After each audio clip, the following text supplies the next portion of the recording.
வணக்கம் என் தமிழ் உறவுகளே. குதிரையின் கால் குழம்பு பட்டு பிளந்து போன வெண்ணையால் செய்யப்பட்ட வெண்ணிற சிவலிங்கம் உள்ள தலம், காசிக்கு நிகரான பைரவர் உள்ள தலம், அபிஷேகம் செய்த பாலை அருந்தினால் குழந்தை பாக்கியம் தரும் அற்புத சிவலிங்கம் உள்ள தலம், சிவனும் பார்வதியும் திருமண கோலத்தில் அகத்தியருக்கு காட்சியளித்த தலம், கபில முனிவர் பிரதிஷ்டை செய்த சிவலிங்கம் உள்ள தலம், தன்னை நாடி வரும் பக்தர்களுக்கு சகல செல்வங்களையும் அள்ளித்தரும் அற்புத ஆலயத்தை தான் இன்னைக்கு நம்ம இந்த பதிவுல தரிசனம் பண்ண போறோம். இந்த கோவில் எங்க இருக்குன்னு பாத்தீங்கன்னா கடலூர் மாவட்டம் சிதம்பரத்துல இருக்கு. சிதம்பரத்துல இருந்து சுமார் 4 கிலோமீட்டர் தொலைவில் சிவபுரி என்னும் ஊரில் திருக்கழிப்பாலை பால்வண்ணநாதர் கோவிலை தான் இப்ப நம்ம பார்த்துக்கிட்டு இருக்கோம்.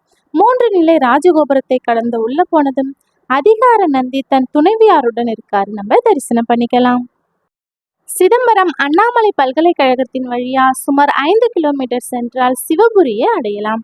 கோவிலுக்கு வர்றதுக்கான சரியான வழியை டிஸ்கிரிப்ஷன் பாக்ஸ்ல கொடுக்குறேன், தேவைப்படுறவங்க பார்த்து பயன்படுத்திக்கோங்க. சூரியனையும் சந்திரனையும் தரிசனம் பண்ணிட்டு வந்ததும் பிரதோஷ நந்தியை நம்ம பார்க்கலாம். பிரதோஷ காலங்களில் இங்கு வெகு விமர்சையா பூஜைகள் நடைபெறும். இதுதாங்க கோவிலின் கருவறை. நம்ம கோவில் பிரகாரத்தை சுத்தி வந்துட்டு அதுக்கப்புறம் சுவாமியை பார்க்கலாம். இங்க விநாயகர் இருக்காரு, நம்ம தரிசனம் பண்ணிக்கலாம். 2000 ஆண்டுகள் மிக பழமை வாய்ந்த கோவில். இத்தல மூலவர் பால்வண்ணநாதர் என்றும் தாயார் வேதநாயகி என்ற திருநாமத்துடன் இந்த தலத்துல அருள் பாலித்து வராங்க. கோவிலின் தல விருட்சம் வில்வமரம், தீர்த்தம் கொள்ளிடம். தேவாரம் பாடல் பெற்ற வடகரை தலங்களில் 4வது சிவத்தலம். சைவ சமய துறவிகளான சம்பந்தர், அப்பர், சுந்தரர் மற்றும் அருணகிரியால் பாடல் பெற்ற சிவத்தலம். இங்க தட்சிணாமூர்த்தியை நம்ம தரிசனம் பண்ணிக்கலாம். சங்கடாகர சதுர்த்தியில் விஜய விநாயக பெருமானுக்கு அபிஷேகம் செய்தால் எடுத்த முயற்சிகளில் வெற்றி பெறலாம். இங்க விநாயக பெருமானை தரிசனம் பண்ணிக்கலாம். இத்தல மூலவர் கொள்ளிடம் ஆற்றின் வடகரையில இருந்தாரு. கொள்ளிடம் நதியில் ஏற்பட்ட வெள்ளத்தால் தேவார காலத்து பழைய கோவில் சேதமடைஞ்சது.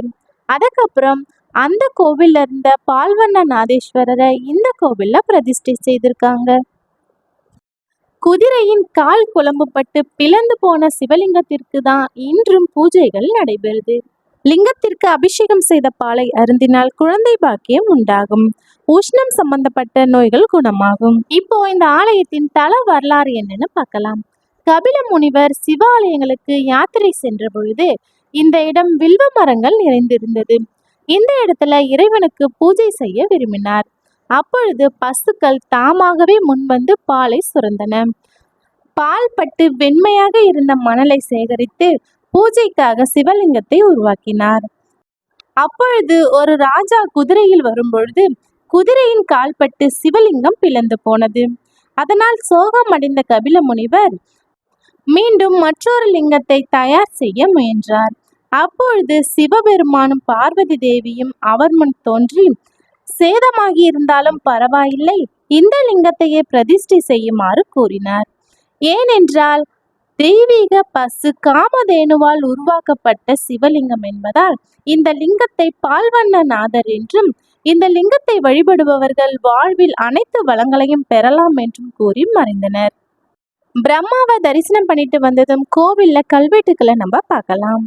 இங்க சண்டிகேஸ்வரர் சன்னதி இருக்கு, சண்டிகேஸ்வரரை தரிசனம் பண்ணிக்கலாம். இப்ப நம்ம சதுர துர்கையை தரிசனம் பண்ணிக்கலாம். துர்கா தேவி எருமையின் தலை மீது நின்றபடி காட்சி தராங்க. அகத்திய முனிவருக்கு சிவபெருமான் தரிசனம் அளித்த இடங்களில் இத்தலமும் ஒன்று. வேதங்களின்படி வால்மீகி முனிவர் இங்கு உள்ள இறைவனை வழிபட்டிருக்காரு. இந்த ஆலயத்தில் நடராஜர் சடாமுடி அள்ளி முடிந்த நிலையில் காட்சி தருவார். ஸ்ரீ வள்ளி தெய்வானையுடன் முருகப்பெருமான் இந்த ஆலயத்தில் சிவசுப்பிரமணியராக காட்சி தருகின்றார், நம்ம தரிசனம் பண்ணிக்கலாம். இங்க புவனேஸ்வரி அம்மாள் இருக்காங்க, நம்ம தரிசனம் பண்ணிக்கலாம். இத்தலத்தில் பைரவர் நாய் வாகனம் இல்லாமல் 27 மண்டை ஓடுகளுடன் இடுப்பில் ஒரு பாம்பையும் சிங்கத்தின் பற்களையும் கொண்டு காட்சியளிக்கின்றார்.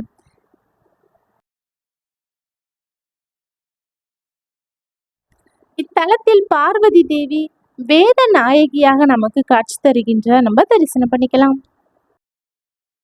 இத்தல மூலவர் சுயம்பு மூர்த்தி பால்வண்ணநாதர் இங்கு காட்சி தருகின்றார். நம்ம தரிசனம் பண்ணிக்கலாம்.